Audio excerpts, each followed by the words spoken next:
Tough luck, Carlos. How do you assess your performance today, and what impressed you most in Sebi's game? Well, I think it was a tough match. Obviously, I think Sebi was was incredible today. Played such a great game. A lot of tight moments that I just didn't make the most of it, and I think he was better on that points, on that moments, and it was that. I would say that was the key of the match. So just congrats to him, and I think he deserved it. Hey, Carlos, Adam Ross, Florida Tennis. You battled until the last point like a champion. How will you process this match with your team moving forward and take the positives out of it? Thank you.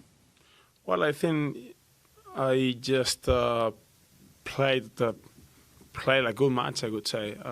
It's just about some details, some moments that I think he just played great. I didn't play a good point. A lot of 30 holes, 40 holes advantage that I just didn't make it. But obviously we have to see the other side of the net, and I think at that point, Sebi played such a great points, such a great level, and with my team, and just we talk a little bit, and we saw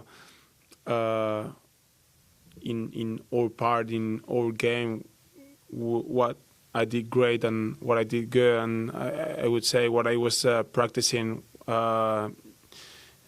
I think I just did it really well. In some couple of things that in the previous tournaments I just didn't feel comfortable, and I think in this tournament I just started to feel better and better. So I think the process has been good.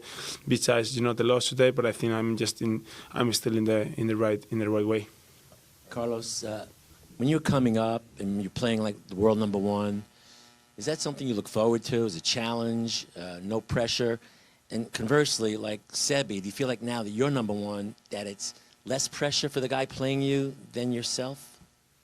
Well, I think that's obviously, when you're in that spot, and obviously when you're winning tournaments, and you have a great record, win lose, everything is like, I'm gonna say, easier in the way of pressure to the opponents, to the players that playing against me or against the best players in the in the world. So I'm feeling that way. I'm feeling they have more to win than to lose in those matches, and that's why in some moments or during almost the whole matches they're playing without pressure, or that's the feeling that I just that I get after every match. So I'm not thinking about like my pressure. I don't feel it at all. I just trying to play my best, but obviously the players I'm playing against, I think they don't have the pressure they usually get when they play another player. Carlos, when he was serving for the win in the second set, you won a lot of points in a row from that point on. You were on a big run. What was causing you to be able to do that? And did you think when he served the match again in the third set, you'd be able to dig out again? Or what was different between how you escaped the second set but not the third set? Well, we could see the level he was playing until the 5-4 in the second set, and we could see from the 5-4 until the end of that set what kind of level he played. So I think it is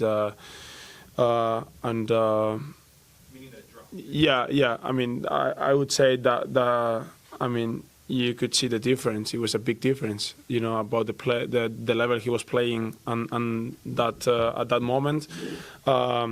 I always say that the closing a match is always really difficult. You think about a lot of things.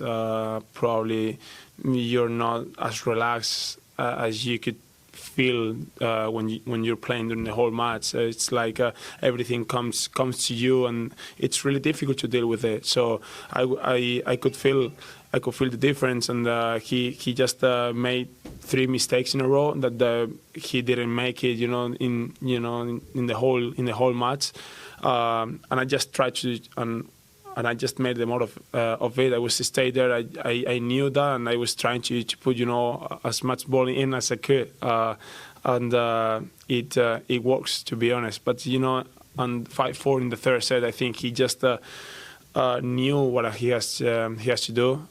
He just played with a lot of first serve, which it's tough when he plays with big first serve, and it's kind of he was in that moment before, and he just deal with that much better.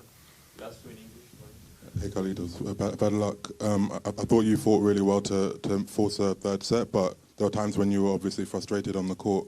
I'm curious, when you're facing an opponents who are obviously playing way above their normal level, how I guess challenging is it to kind of accept that and kind of keep on finding a way through? Well, it's not really good, to be honest. It's a bit annoying.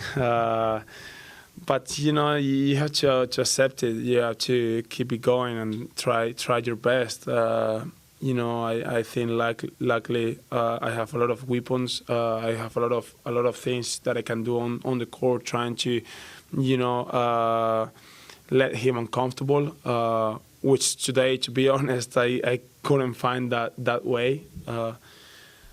But I know from now on, I know they are gonna play like that, and I gotta be ready. As I said, I just even though he was playing, I would say above his normal level, I was there. A lot of 30-year-old, a lot of 40-year-old, break points to me. I didn't make it, but I just gotta see that point of view, and just for the next matches, to think like they're gonna play like that, and even though I'm gonna have my chances, and I will try to play better on those moments, on those points, and I will try not to let them stay on the match, or I will try to push them to the limit even more. Last one. What's your plans for the next week, really? Are you going to stay here in Miami, go back to Europe, go to another Heat game maybe Monday night, or to play the Spurs? So. Well, I don't know. Probably I'm gonna go back home, which I just looking forward. Stay chilling with my family, with my friends. Couple of days. I don't know how much my team are gonna allow me to have rest and day off. But and all of a sudden you just go back on track, go back on the court. The clay season is around the corner, and I just have really good tournaments that I just excited about playing there. And yeah, my mind right now is to take some day off, to just reserve my mind, to reserve batteries, and be ready and in a good shape for the clay season.